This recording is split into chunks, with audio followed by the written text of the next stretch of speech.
दीदी आ अरे प्लीज मेरा चश्मा दे दो। हाँ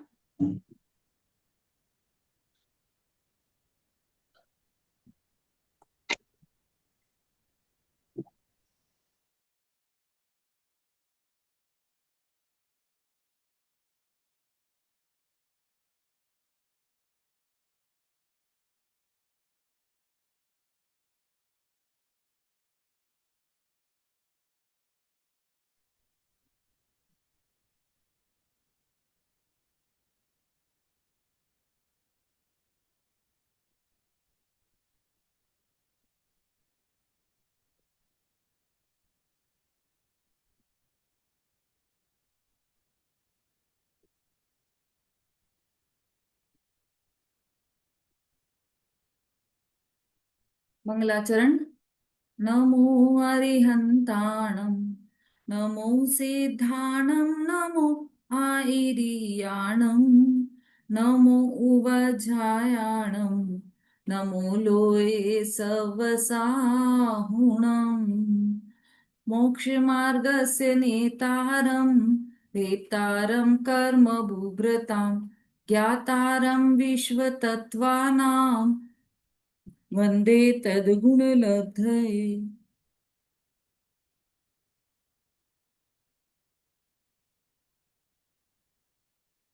तत्वार्थ सूत्र जी ग्रंथ चल रहा है हमारा। हम वो विषय पर आए उससे पहले आप सभी को शुद्ध पंचमी पर्व की हार्दिक बधाइयाँ। क्योंकि आप जिस काल में उत्पन्न हुए हैं, शुद्ध की परंपरा के द्वारा शुद्ध की उपलब्धि आप सबको हुई है, द्रव्य शुद्ध की उपलब्धि आप सबको हुई है, इसलिए आप सभी बधाई के पात्र हैं। शुद्ध पंचमी की कथा सभी को पता होगी और सबने खूब धूमधाम से मनाया भी होगा शुद्ध पंचमी पर्व। तो सबने अपने अपने शहर में अपने अपने तरीके से मनाया है, लेकिन भावना सभी की यही है कि शुद्ध जितनी मुश्किलों से जितनी कठिनाइयों से हम तक पहुंचा है यह शुद्ध द्रव्य शुद्ध, वो हम उस शुद्ध को आत्मसात करें। उस शुद्ध की मतलब जो द्रव्य शुद्ध मिला है उसके माध्यम से भाव शुद्ध की उपलब्धि हम सभी को हो, यही भावना है सबकी। तो शुद्ध पंचमी पर्व पर आप सभी ने जिनवाणी की खूब भक्ति की होगी, जिनवाणी की वैयावृत्ति की होगी, सभी ने अपने अपने शहर में जिनवाणी सजाई होगी, जिनवाणी के खूब सारे भजन गाए होंगे, है ना। तो अ, चूंकि अब 3 दिन हो गए उस बात को, 3-4 दिन हो गए, तो अभी हम शुद्ध पंचमी पर्व के बारे में ज्यादा, क्योंकि सभी को पता हो गया होगा, अभी तक तो सबकी खूब बातें हो गई होगी इस बारे में, तो वो हम छोड़कर और हम शुद्ध की ही धारा में बहते हैं। और ये तत्वार सूत्र जी का पंचम अध्याय हम आज की सभा में ये प्रारंभ कर रहे हैं। 5वां अध्याय तत्वार्थ सूत्र जी। बहुत ही महत्वपूर्ण बात चल रही है इस अध्याय में हमारी। जो जैन दर्शन के प्राण हैं, ऐसे 3-4 सूत्रों की चर्चा हमारी चल रही है। उत्पाद वे ध्रुवी युक्तम सत, सद्रव्य लक्षणम और अर्पिता निर्पित सिद्धे, ये वाले सूत्रों की हमारी महत्वपूर्ण चर्चा चल रही है। और जैसा कि हमने देखा, सूत्र तो अभी सब याद करते ही जा रहे होंगे साथ में। 29 और जो 30वां सूत्र है, उसमें हमने देखा कि सद्द्रव्य लक्षणम और उत्पाद व्यय द्रव्य युक्तम सत, मतलब वस्तु का लक्षण सत है। और वह सत कैसा है?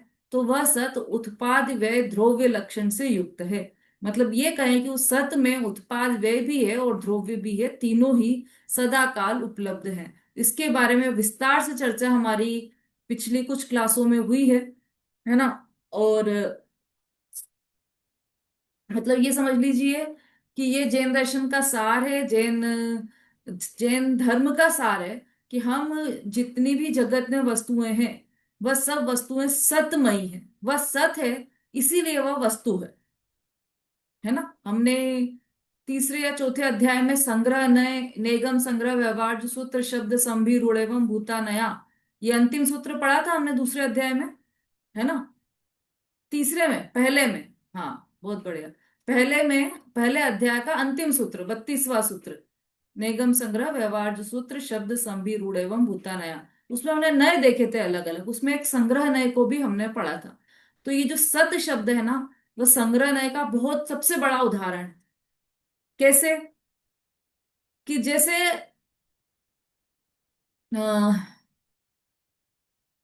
हमने संग्रह नय से जाना कि हम जितने भी लोग बैठे हैं यहाँ कक्षा में या मंदिर में, जितने भी लोग आते हैं वह सब क्या है? तो संग्रह नय से वह सब जैन है।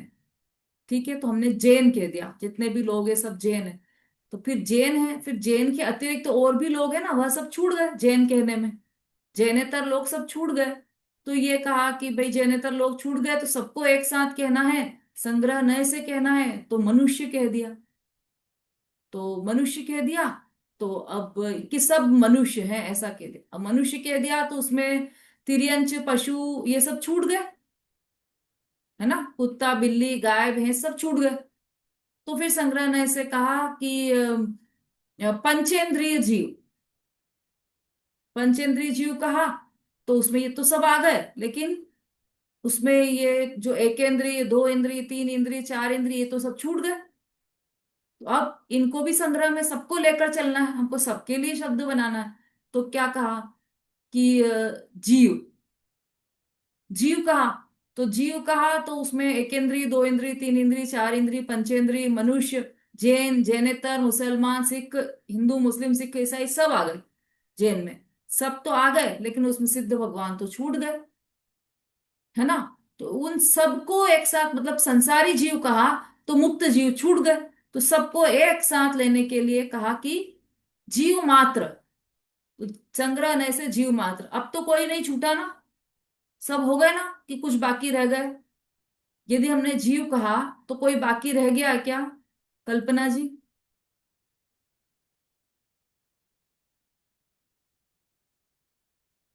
सिंपल है, ऐसी कोई परीक्षा नहीं चल रही है, सिंपल चर्चा कर रहे हैं हम लोग। अनम्यूट कीजिए।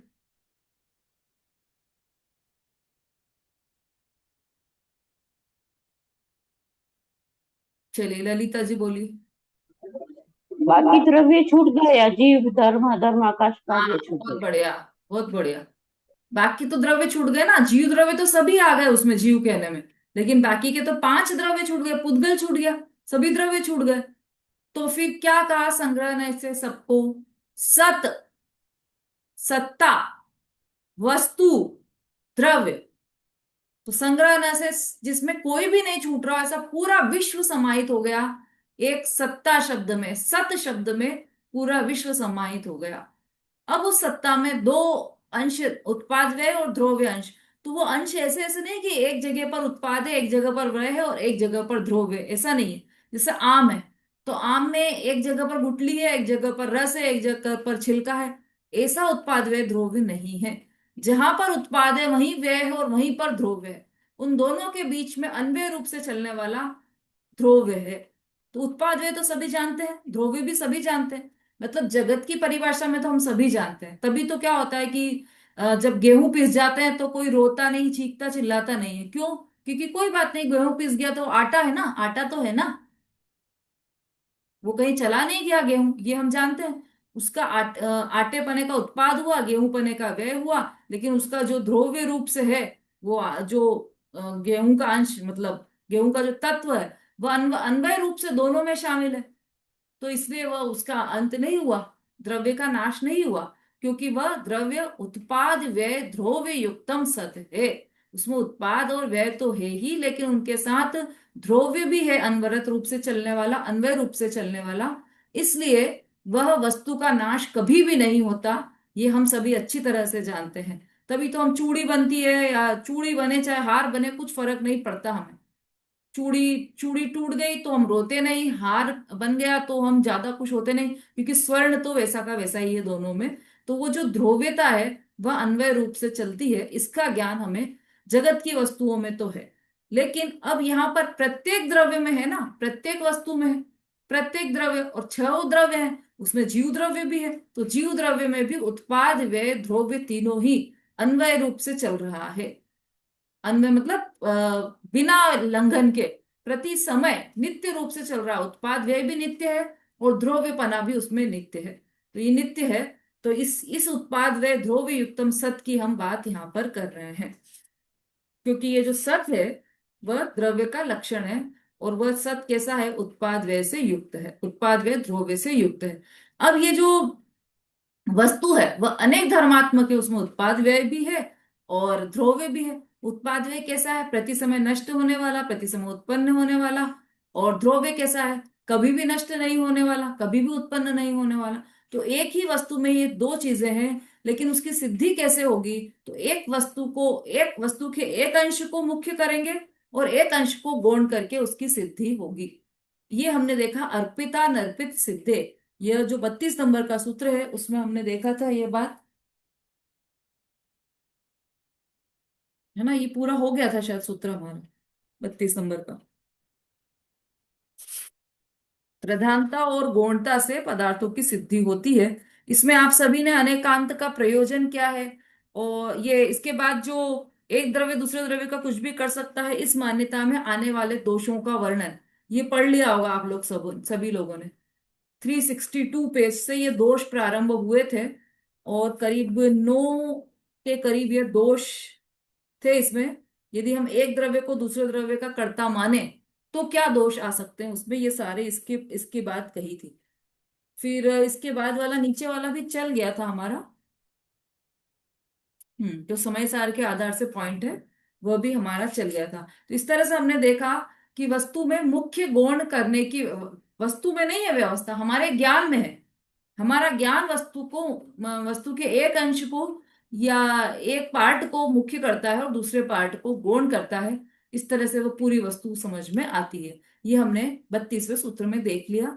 आज से हम प्रारंभ करेंगे सूत्र नंबर 33। अब पुनः हम पुद्गल द्रव्य की ओर चल रहे हैं। अभी हमारी इसके पहले चर्चा चल रही थी पुद्गल द्रव्य की, है ना। कौन से सूत्र में,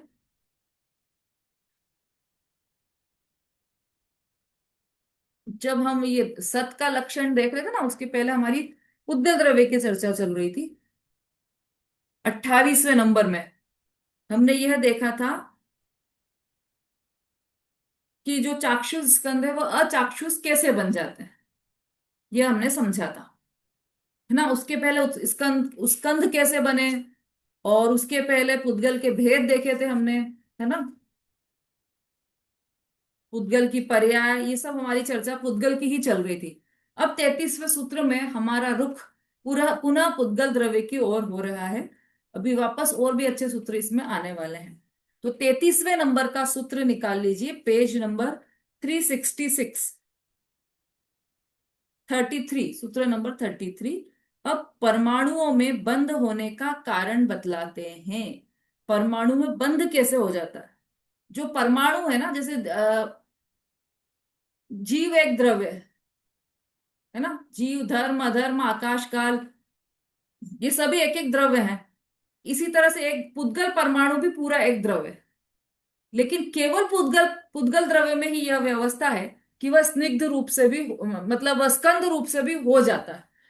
तो वह स्कंद बनता कैसे है, उसकी प्रोसेस क्या है, क्या केमिस्ट्री लगती है उसमें, वह इस सूत्र में बता रहे हैं।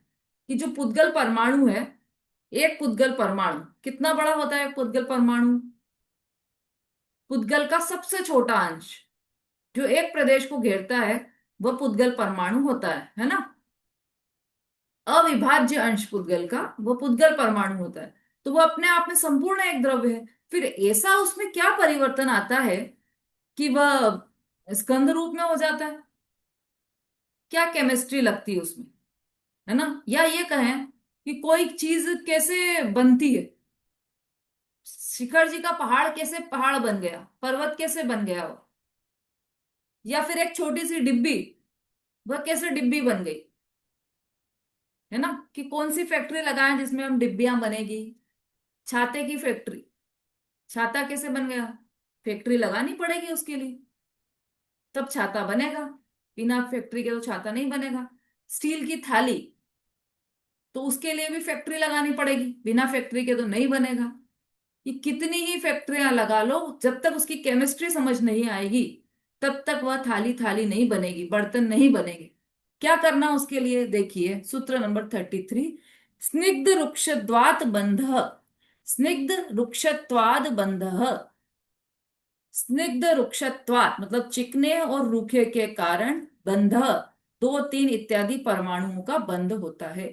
परमाणु में जो चिकनापन है और जो रूखापन है उसके कारण बंध होता है। एक लाइन में, एक सूत्र में यहाँ पर पूरी केमिस्ट्री बता दी। जो परमाणु है उसमें जो चिकनापन और रूखापन है उसके कारण बंध होता है। परमाणु में कितने गुण होते हैं? मुख्य रूप से कितने गुण होते हैं परमाणु में, मणि जी?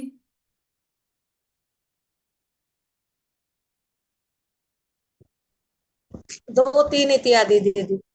जय जिने दीदी, हाँ, दो तीन गुण होते हैं। अच्छा। रेखा जी?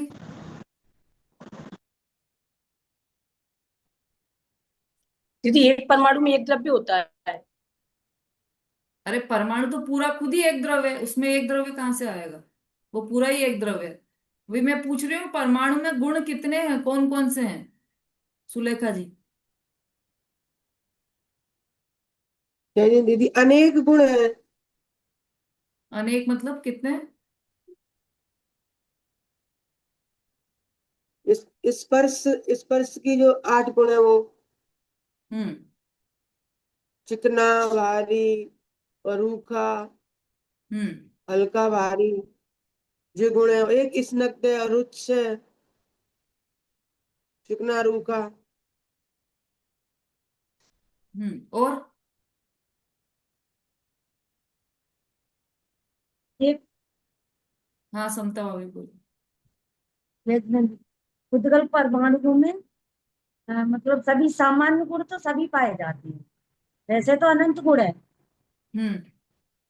और वैसे? और सभी सामान्य गुण सभी पाए जाते हैं। सभी मतलब कितने? छह छह द्रव्य होते हैं, सभी पाए जाते 6 द्रव्य? हैं। वो छह सामान्य गुण: अस्तित्व, वस्तुत्व, द्रव्य, प्रवृत्त और लघुत्व, प्रदेश। ठीक है, अनुज जी वैसा बोलिए। परमाणु अनंत गुण होती दीदी। अच्छा, कौन से? अब नाम तो नहीं मालूम दीदी। नाम नहीं मालूम? चर्चा चल चुकी है अपनी तो। संगीता जी बोलिए। क्योंकि 5 द्रव्यों में नहीं पाए जाते। क्या? वैसे दो दो होते हैं, स्कंद और परमाणु। दो दो परमाणु? भेद होते हैं। भेद नहीं, परमाणु नहीं, गुण। स्कंद और वो अणु। स्कंद और अणु दो गुण होते हैं दीदी वैसे तो। और उसके फिर अरे कहाँ पहुंच गए आप? ये भेद है पुद्गल के, स्कंद और अणु, है ना। अब मैं पूछ रही हूँ परमाणु के गुण क्या हैं, ये प्रश्न है। नंदिता जी? जय जिनेन्द्र। हम्म। परमाणुओं के सामान्य गुण 6 हैं। हम्म। वैसे तो अनंत गुण है लेकिन उसके सामान्य गुण 6 हैं। वस्तुत्व, द्रव्यत्व, प्रमेयत्व, प्रदेशत्व, अगुरुत्व और द्रव्यत्व। 6 गुण है। हम्म। ठीक है, चलिए ललिता जी बोलिए। परमाणुओं में 5 गुण है। कौन से? 5 गुण है। 8 स्पर्श में से 2, गंध में से 1 और रस रस में से 1 और वर्ण वर्ण में से 1, ऐसे करके 5 गुण है। हम्म। ठीक है, चलो। चलो एंड में सुषमा जी बोलिए। दीदी जय जिनेन्द्र। दीदी स्पर्श, रस, गंध, वर्ण वाले जो मतलब ये इनके गुण रूप हैं पुद्गल के, और इनकी पर्याय अनंत होती हैं। जैसे कि स्पर्श की पर्याय अलग अलग है, रूखा, चिकना, मतलब ये इसकी पर्याय हैं। गुण ये स्पर्श, रस, गंध, वर्ण मतलब मेन जो है ये गुण रूप है, और इनकी पर्याय अनंत, मतलब अनेक है, इनकी पर्याय अनंत है। ठीक है, रेणु जी बोलिए। दीदी मेरा भी यही आंसर था कि इनके मेन तो चार ही है, स्पर्श रस गंध वर्ण। लेकिन जैसे स्पर्श के 8 भेद हैं, गंध के 2 भेद हैं, और वर्ण के 5 भेद हैं, और रस के भी 5 भेद हैं। तो इनमें से एक एक भेद, मतलब एक एक वो लेंगे एक बार में। पांचों तो हो नहीं सकते, या तो खट्टा होगा या मीठा होगा, या मतलब दुर्गंध होगी या सुगंध होगी। तो इस तरीके से उनमें सारे मिला के 20। पर्याय की बात ही नहीं कर रहे हैं, वो सब पर्याय पे पहुंच गया। अभी गुण की बात कर रहे हैं ना। प्रश्न गुण का है। पुद्गल में कितने गुण हैं, ये प्रश्न था। तो पहली बात तो सबने अधूरा अधूरा उत्तर दिया। पुद्गल में सामान्य गुण भी अनंत है, 5 नहीं है, 6 नहीं है। सामान्य गुण भी अनंत है। तो 6 के नाम, हमको हमारी बुद्धि इतनी तो 6 के नाम याद रह पाते। तो 6 तो मुख्य रूप से कहें, बाकी तो अनंत है सामान्य गुण। विशेष गुण भी अनंत है। स्पर्श रस गंध वर्ण, ये सब, ये वाले जो विशेष गुण है पुद्गल में, वह भी अनंत है। और उसमें से जिन मुख्य गुणों की बात आई है, वह स्पर्श रस गंध वर्ण है। ठीक है, बस इतना सा उत्तर चाहिए था। चलो, आपके ज्ञान में क्लियर होना चाहिए कि पुद्गल में भी अनंत गुण है। 4-5 गुण नहीं है, अनंत गुण है पुद्गल में। मतलब विशेष गुण भी अनंत है, सामान्य गुण भी अनंत है।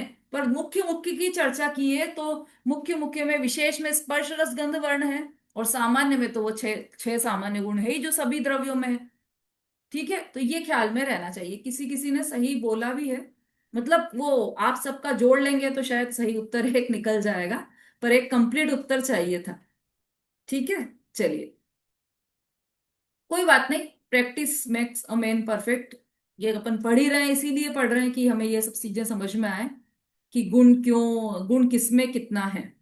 तो हमारी ये बात इसलिए चल रही थी, अभी ये बात इसलिए निकली थी क्योंकि हम पुद्गल द्रव्य का वर्णन पढ़ रहे हैं। और इसमें क्या है, परमाणु में बंद होने का कारण बताया है। परमाणुओं में बंद होने का कारण। अब वो संगीता जी, आपने जो बोला था अणु और स्कंध, वो तो पुद्गल द्रव्य के भेद हैं। भेद की बात नहीं कर रहे थे अपन, गुण की बात कर रहे थे। ठीक है, अब गुण उसमें क्या क्या है, स्पर्श रस गंध वर्ण, ये सब गुण है। उन सब गुणों में से, और ऐसे अनंत गुण है, उन अनंत गुणों गुणों में से केवल स्पर्श गुण का चिकनापन और रूखापन, ये 2 कारण ऐसे हैं जिसके कारण कि वह पुद्गल परमाणु स्कंध रूप में परिवर्तित हो जाता है। अनंत गुणों में से एक गुण का, स्पर्श गुण है ना, अनंत गुण में से ये 5 गुण, उसमें से भी एक स्पर्श गुण को लिया, तो स्पर्श गुण का या तो चिकनापन या रूखापन ऐसा रहता है ना उसका परिणमन। तो वो जो परिणमन है वो भी तो पर्याय का गुण है। पर्याय का गुण की बात कर रहे हैं यहाँ पर। तो पर्याय का गुण है चिकनापन और रूखापन। उसके कारण ये जो परमाणु है वह स्कंध रूप में परिवर्तित हो जाता है, स्कंध रूप में बन जाता है। देखो, और डिटेल इसमें अपन को जानना हो तो इसमें डिटेल में टीका दी है, वह टीका पढ़ना है। पढ़िए संगीता जी। दीदी मैं, दूसरी किताब है मेरे पास, मैं ये पूछ रही थी कि हाँ। अणु, आपने अणु पूछा था ना, अणु के कितने गुण हैं। आपने हम्म। पुद्गल का पूछा तो याद था दीदी। अणु और पुद्गल एक ही होता है क्या? हाँ, अणु और पुद्गल, इसमें क्या अंतर है, चलो कौन बताएगा। अणु और पुद्गल में क्या अंतर है, रेखा जी बोलिए। दीदी पुद्गल, पुद्गल तो दीदी सभी की पुद्गल होती है। और अणु का दीदी मैं देख के बताऊंगी। ललिता जी। पुद्गल के 2 भेद है, उनके पुद्गल का भेद है अणु और परमाणु, अणु और स्कंद। हाँ, ठीक है, सही बोला आपने। अणु मतलब पुद्गल, वास्तव में तो पुद्गल ही, अणु ही पुद्गल पुद्गल द्रव्य है। स्कंद तो उसका वैभाविक परिणमन हो गया, लेकिन जो जो शुद्ध द्रव्य है, पुद्गल द्रव्य, वह अणु ही है। अणु का है या परमाणु का है, वही पुद्गल द्रव्य है। यही पर दीदी कंफ्यूज हो गया था, वरना तो याद था सब। हाँ, अणु ही पुद्गल द्रव्य है, निश्चय से तो। चलिए, समता भाभी। पढ़ने के लिए हाँ, पढ़िए टीका। पुद्गल में अनेक गुण है, किंतु इसमें से स्पर्श गुण के अतिरिक्त दूसरे गुणों का पर्यायों से बंध नहीं होता। जैसे ही स्पर्श की 8 पर्याय में से भी स्कंद और रुच नाम की पर्याय के कारण से ही बंध होता है, और दूसरे 6 प्रकार के पर्यायों से बंध नहीं होता, ऐसा यहाँ बताया है। किंतु तरह तरह की स्कंद और रुच अवस्था हो तब बंद हो, यह 36वें सूत्र में कहेंगे, और किस तरह से हो तब बंद नहीं होता, यह 34वें 35वें सूत्र में कहेंगे। बंद होने पर किस जाति का पणमन होता है, यह 37वें सूत्र में कहा जाएगा। बंद अनेक पदार्थों में एकत्व का ज्ञान कराने वाले संबंध विशेष को बंद कहते हैं। नंबर 3, बंध 3 तरह का होता है। स्पर्श के साथ पुद्गल का बंध, राग आदि के साथ जीव का बंध, और अन्योन्य अवगाह पुद्गल जीवोत्पक जीवात्मक बंध। प्रवचन सार गाथा 177, उनमें से पुद्गल का बंध इस सूत्र में बताया है। स्कंद और रुच के 2 अविभाग प्रतिच्छेद हैं, उसे गुण कहते हैं। 1, 2, 3, 4, 5, 6 इत्यादि तथा संख्यात, असंख्यात या अनंत। स्कंद गुण रूप से तथा रुच गुण रूप से एक परमाणु और प्रत्येक परमाणु स्वतः स्वयं परिणमता है। स्कंद स्कंद के साथ रुच स्निग्ध, रुच के साथ तथा स्कंद नहीं है वो, स्निग्ध है, स्निग्ध। स्निग्ध स्निग्ध के साथ रुच रुच के साथ तथा एक दूसरे के साथ बंध होता है। देखिए पहले पॉइंट में क्या कहा, पुद्गल में अनेक गुण है, अनेक मतलब अनंत गुण हैं, किंतु उनमें से स्पर्श गुण के अतिरिक्त दूसरे गुणों की पर्यायों से बंध नहीं होता। केवल जो स्पर्श गुण है उसकी पर्यायों से ही बंध होता है। उसी में ऐसी क्षमता है कि वह उसके कारण स्कंध रूप हो जाते हैं, परमाणु स्कंध रूप मतलब इकट्ठे हो जाते हैं। किसमें है ये क्षमता? जो पुद्गल द्रव्य का स्पर्श गुण है उसकी जो पर्याय है, केवल उसी में ही स्कंद रूप होने की क्षमता है। समझ में आ रहा है? कल्पना जी, समझ में नहीं आया तो आप बोल सकते हैं, कोई बात नहीं, इसको और सरल बनाने का प्रयास करेंगे हम यहां से। पुद्गल द्रव्य, पुद्गल द्रव्य मतलब तो समझ गए, जिसमें स्पर्श रस गंध वर्ण पाया जाए वो सभी पुद्गल द्रव्य है। और पुद्गल द्रव्य के अनंत गुण होते हैं, जैसे जीव द्रव्य में अनंत गुण है ना, इसे पुद्गल द्रव्य में भी अनंत गुण है। मुख्य गुण स्पर्श रस गंध वर्ण है, उसमें से एक गुण स्पर्श गुण, उसकी जो पर्याय है, कितनी पर्याय होती है स्पर्श गुण की? स्पर्श गुण की कितनी पर्याय होती है? ध्यान है? 6, कौन कौन सी? रूखा चिकना, हल्का भारी, कड़ा नरम, ठंडा गरम। कितनी हो गई? 6 हो गए। 6 हो गई। रूखा चिकना, कड़ा नरम, ठंडा गरम और हल्का भारी। कितनी हुई, गिनो जरा। ठंडा गरम, रूखा चिकना, कड़ा गरम, 8 हो गई। 8 हो गई, 8। वही 8। तो ये 8 हो गई। 8, हाँ, ये सब किसकी है? स्पर्श गुण की पर्याय है, नहीं है। ठीक। है ना? वो स्पर्श गुण के कारण वस्तु ठंडी गरम हो सकती है, रूखी चिकनी हो सकती है, कड़ा नरम, कठोर या नरम हो सकता है, और हल्का और भारी हो सकती है वस्तु। ये सब चीजें उसमें वस्तु में हो सकती है, किसके कारण? स्पर्श गुण की पर्याय है ये। अब उस स्पर्श गुण की पर्यायों में से भी जो रूखापन और चिकनापन वाली जो पर्याय है उसके कारण बंध होता है, उसके कारण स्कंध बनता है। देखो, स्पर्श के 8 पर्यायों में से भी स्निग्ध और रुक्ष नाम के पर्यायों के कारण से ही बंध होता है, और दूसरी 6 प्रकार की पर्यायों से बंध नहीं होता। हल्का हो, हल्कापन, भारीपन हो, उससे बंध नहीं होगा, है ना? और ठंडा हो या गर्म हो, उससे भी बंध नहीं होगा। और कौन सी बच गई? कड़ा नरम से भी नहीं होता कड़ा दीदी। नरम से भी बंध नहीं हुआ, किससे बंध होगा? रूखा चिकना। रूखा चिकना, एकमात्र स्पर्श गुण की इन दो पर्यायों से ही बंध होता है, ऐसा यहाँ बताया। किस तरह स्निग्ध और रुक्ष अवस्था हो। स्निग्ध मतलब समझ में आ रहा है ना सबको, चिकना, चिकनापना। रुक्ष मतलब रूखापना। अब हमारी अभी की चलती भाषा में बोलेंगे तो चिकनापना और रूखापना, और उसको थोड़ी साहित्यिक भाषा में बोलेंगे तो स्निग्ध और रुक्षत्व। तो उनके कारण जब वैसी अवस्था हो, किस तरह की चिकनी और किस तरह की रूखी अवस्था हो। अब ये तो बता दिया यहाँ पर कि चिकनी और रूखी अवस्था के कारण बंध होता है, उनके कारण बंध होता है।